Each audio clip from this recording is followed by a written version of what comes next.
नमस्कार, आप देख रहे हैं हॉर्नबिल टीवी और मैं हूं आपके साथ निशी भाटिया। बुलेटिन की शुरुआत करेंगे एक बड़ी खबर के साथ। इस वक्त की बड़ी खबर आ रही है देहरादून से।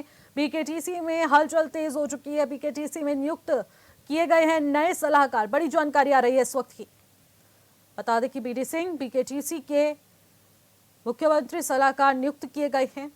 हाल ही में बीकेटीसी से जुड़े विवाद को लेकर तमाम मामले प्रकाश में आए। बीकेटीसी अध्यक्ष की भूमिका पर भी लगातार सवाल उठने लगे थे।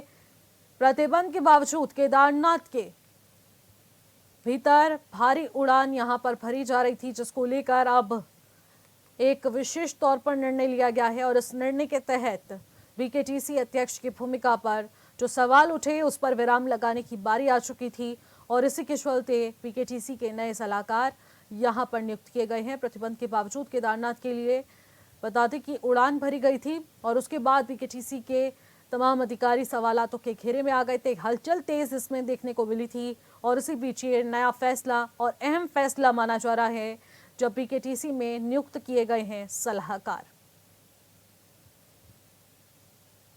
बड़ी जानकारी आ रही है इस वक्त की, जहां पर बीडी सिंह बीकेटीसी में मुख्यमंत्री सलाहकार नियुक्त किए गए हैं, जो कि अपने आप में महत्वपूर्ण पद इनको मिल रहा है और बहुत सारी जिम्मेदारियों के साथ यहां पर इनकी भागीदारी देखने को मिलेगी। इसी खबर पर ज्यादा जानकारी के साथ अमित रतूड़ी हमारे संवाददाता सीधे हमारे साथ जुड़ चुके हैं। अमित, बीकेटीसी में हलचल तेज नजर आ रही है और नियुक्त किए गए हैं नए सलाहकार, इसको लेकर क्या कुछ अपडेट है? देखिए, अगर हम बात करें बीकेटीसी को लेकर तो बद्रीनाथ केदारनाथ मंदिर समिति में जो जो सेवानिवृत्त जो फौजी रहे हैं उनको मुख्यमंत्री का जो है सलाहकार नियुक्त किया गया है। और दरअसल इस पे हलचल इसलिए तेज होते हुए प्रदेश हो रही है कि जिस तरीके से युगाडा के नियमों की जो धज्जियां उड़ाई गई थी, जिस तरीके से हेलीकॉप्टर की जो केदारनाथ में जो है बंद किया गया था, उसको उड़ाने की अनुमति नहीं थी, लेकिन बीकेटीसी अध्यक्ष के जरिए जो है कुछ लोगों के साथ कहा जा रहा है कि उनके साथ उन्होंने केदारनाथ के वहां पर हेलीकॉप्टर के जरिए उन्होंने दर्शन किए थे। इसके पश्चात लगातार जहां सत्ता पक्ष से विपक्ष सवाल पूछ रहा है, तो वहीं जो है सत्ता पक्ष भी कहीं ना कहीं कटघरे में खड़ा होता हुआ नजर आ रहा है। युगाडा की तरफ से हालांकि इस पर जांच बैठाई गई है, अभी वो जांच प्रक्रिया अभी पूरी हुई नहीं है, चल रही है।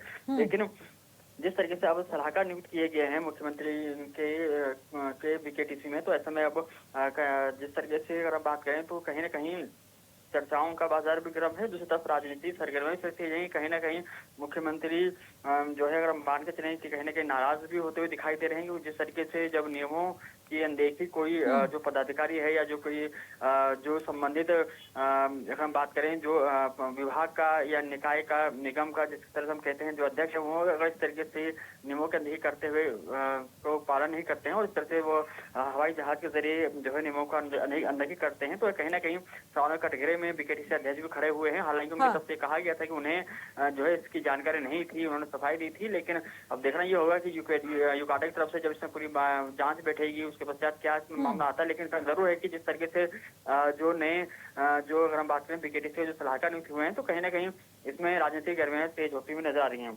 बिल्कुल, बीडी सिंह के कंधों पर अब तमाम जिम्मेदारियां आ चुकी है। आखिरकार क्या कुछ वो जिम्मेदारियां रहेंगी जिनको उनको कर्तव्यपूर्ण निभाना पड़ेगा?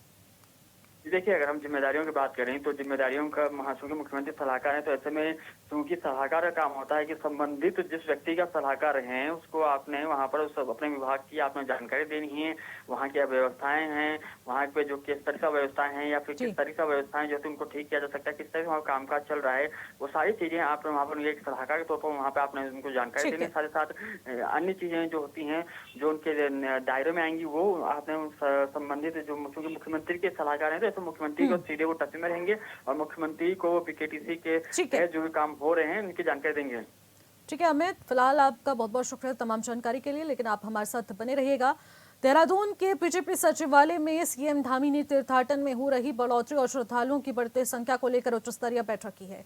इस दौरान उन्होंने मनसा देवी मंदिर, नीलकंठ महादेव और बता दें कि राज्य के प्रमुख धार्मिक स्थलों पर सुनियोजित विकास के लिए आवश्यक निर्देश दिए हैं। उन्होंने मनसा देवी मंदिर की सीढ़ी मार्ग पर अतिक्रमण हटाने और मार्ग चौड़ीकरण की त्वरित कार्रवाई करने के लिए अधिकारियों को निर्देशित कर दिया है।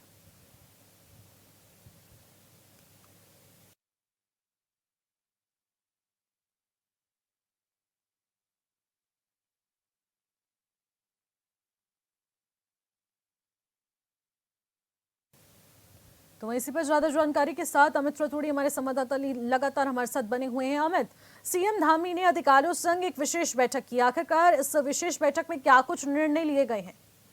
देखिए निशा, आपको बताऊं कि मुख्यमंत्री पुष्कर धामी ने सचिवालय में आज जो है पर्यटन और तीर्थाटन के संबंध में उच्च अधिकारियों के साथ बैठक की, जिसमें पर्यटन सचिव धीरज गब्रियाल मौजूद रहे, आपदा पर सचिव जो है विनोद कुमार सुमन मौजूद रहे, साथ साथ अन्य जो संबंधित अधिकारी हैं वो मौजूद रहे।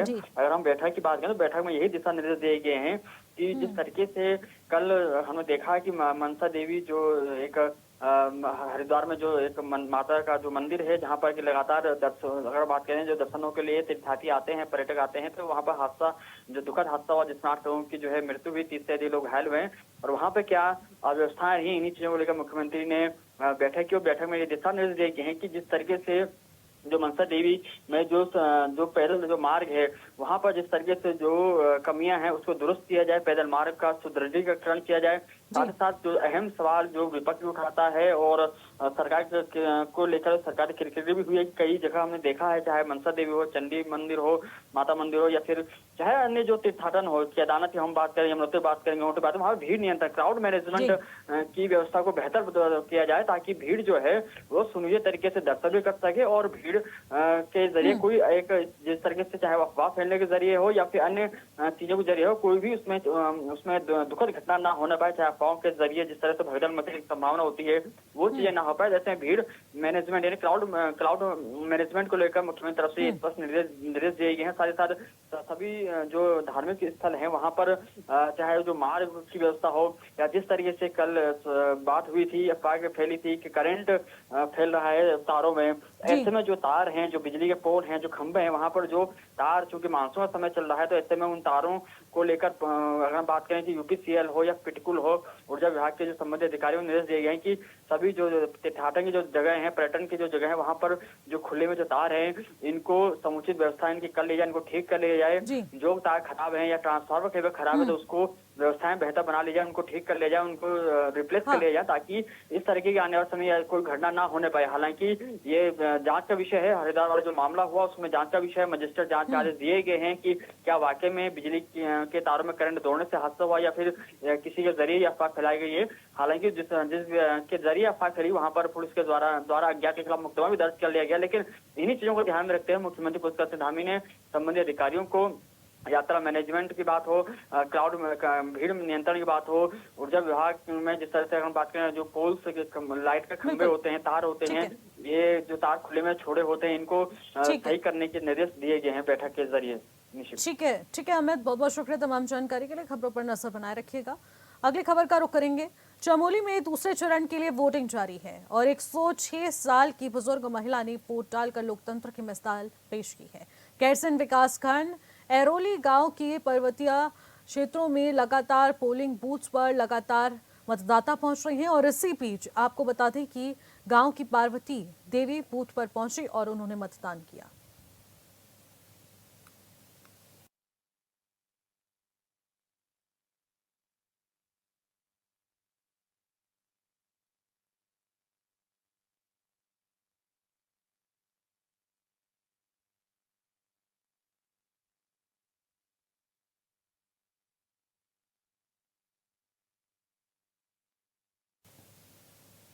चमोली के दशौली, नंदानगर, गैरसैंण, कर्णप्रयाग और पोखरी विकास खंड के 411 मतदान केंद्रों यानी कि बूथों पर आज सोमवार को शांतिपूर्ण ढंग से मतदान प्रक्रिया शुरू हो गई है।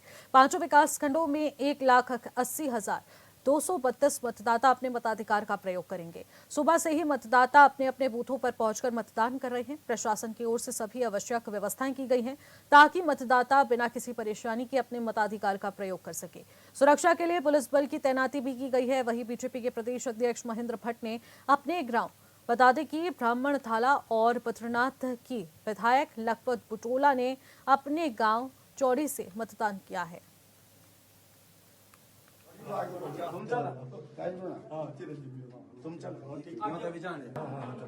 देखिए, आज द्वितीय चरण के मतदान के अवसर पर मैं अपने गांव ब्राह्मणथाला में अपने पोलिंग बूथ पर आया हूं। जनता में उत्साह है, अच्छा मतदान हो रहा है और मैं आज ये कह सकता हूं कि प्रथम चरण से ज्यादा मतदान देवभूमि के उन द्वितीय चरण के सभी मतदान केंद्र पर होगा। आ जाओ भाई, आ जाओ। हाँ आ जाओ। तुम चल तुम चल तो 1,80,232 मतदाता वोट डाल रहे हैं और इसी के बीच आपको बता दें कि लगातार वोटिंग का सिलसिला जारी है। मतदान केंद्रों में लगातार मतदाता पहुंच रहे हैं और अपने मत का प्रयोग कर रहे हैं। अपने मताधिकार का प्रयोग करते हुए लोगों को किसी भी अव्यवस्था का सामना न करना पड़े, इसको लेकर तमाम व्यवस्थाएं सरकार की ओर से भी की गई हैं। लगातार बता दें, बैठने की व्यवस्था से लेकर पीने के पानी तक की व्यवस्था वहां पर समुचित की गई है और इसी को लेकर देखने को मिल रहा है कि सभी बढ़ चढ़कर हिस्सा ले रहे हैं और 411 मतदान केंद्रों पर हाल फिलहाल वोटिंग जारी है। 1,80,232 मतदाता वोट डालेंगे और प्रशासन की ओर से व्यवस्थाएं पूरी कर रहे हैं। रामनगर में पंचायत चुनाव के दूसरे चरण की वोटिंग को लेकर मतदाताओं में काफी उत्साह नजर आ रहा है। ऐसे में कई बुजुर्गों भी बैसाखी या फिर किसी कंधे का सहारा लेकर मतदान केंद्रों तक पहुंचकर वोट डाल रहे हैं। उनका कहना है कि वो जीवन के अंतिम पड़ाव पर हैं, लेकिन जब तक सांसें हैं लोकतंत्र के प्रति अपनी जिम्मेदारी निभाते रहेंगे। कुछ बुजुर्ग महिलाएं भी पारंपरिक वेशभूषा में वोट डालने पहुंची। वहीं प्रशासन की ओर से कुछ केंद्रों पर बुजुर्गों के लिए विशेष सुविधा और प्राथमिकता व्यवस्था की गई।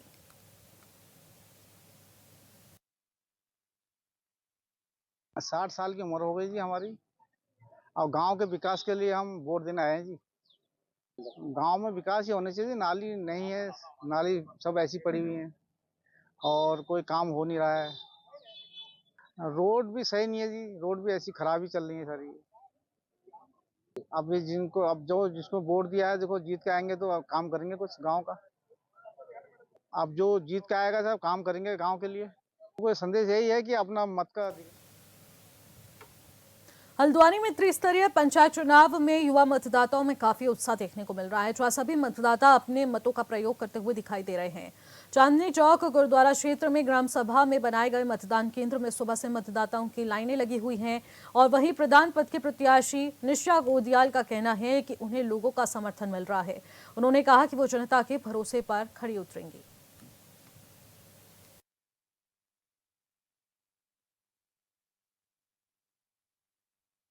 मैं पहले भी नीमतान ग्राम प्रधान यहाँ पे रह चुकी हूँ। मेरे द्वारा इस समय मेरा जो चुनावी माहौल है बहुत बढ़िया है। लोगों का मुझे सहयोग मिल रहा है, उनकी दुआएं मेरे साथ हैं, वो मेरे साथ रात और दिन भी चल रहे हैं। मुझे पूरा सहयोग मिला है उनका अभी तक का और मुझे विश्वास है कि मुझे आगे भी पूरा सहयोग करेंगे। मेरे द्वारा जो कार्य यहाँ पे कुछ कार्य पहले विकास हो चुके हैं, मेरे द्वारा जो कार्य रहे हुए हैं, मेरा दोबारा से मैदान में आने का मकसद यही है कि मैं उन कार्यों को पूरा कर सकूँ आगे को। जो गाँव में रोजगार लाए।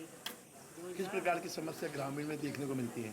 जैसे कि रोडें टूटी हैं या कोई गांव में ऐसी कोई परेशानियां होती हैं, किसी के लैट्रिन बाथरूम नहीं होते हैं, वो बनवाए, रोडें सही करवाए, नाली बनवाए।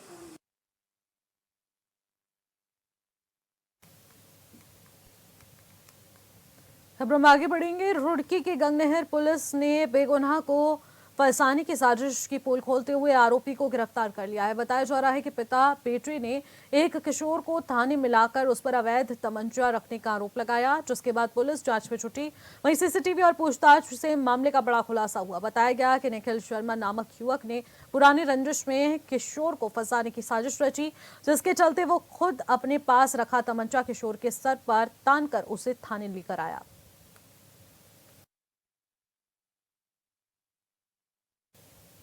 उत्तरकाशी के पुरोला से एमएलए दुर्गेश्वर लाल ने हॉर्नबिल टीवी से खास बातचीत की और कई मुद्दों पर चर्चा की। उन्होंने पंचायत चुनाव में बीजेपी की जीत का दावा भी किया है। उन्होंने कहा कि बीजेपी सरकार में महिलाओं की भागीदारी ज्यादा है और अब बीजेपी सरकार में महिलाएं आत्मनिर्भर बन रही है। साथ ही उन्होंने 2027 विधानसभा चुनाव में भी बीजेपी की जीत का दम भरा है। दुर्गेश्वर लाल जी हमारे साथ मौजूद हैं। विधायक जी, पहले चरण के मतदान हो गए हैं, किस तरह का रिस्पॉन्स आ रहा है, कैसा लग रहा है, क्योंकि आप भी क्षेत्र में लगातार बने हुए हैं? मैं सबसे पहले तो आपके सभी चैनल के व्यूअर्स को, पूरे उत्तराखंड वासियों को प्रणाम करता हूं और मैं बधाई देता हूं उन तमाम प्रत्याशियों को जो त्रिस्तरीय पंचायत चुनाव में जिन्होंने बड़े शांतिपूर्वक ढंग से जो है अपना इलेक्शन लड़ा और प्रथम चरण में जो है जिस तरीके से अभी एक उत्साह देखने को मिला, बरसात जैसे सीज़न में 68% जो है मतदान होना बहुत बड़ी बात है, वो भी पहाड़ जैसे क्षेत्र में। जहाँ पे आए दिन लैंडस्लाइडिंग हो रही है, रास्ते जो हैं कहीं पे नहीं हैं, नदियाँ उफान पे हैं, उसके बावजूद भी जो है 68% जो है मतदान हुआ है।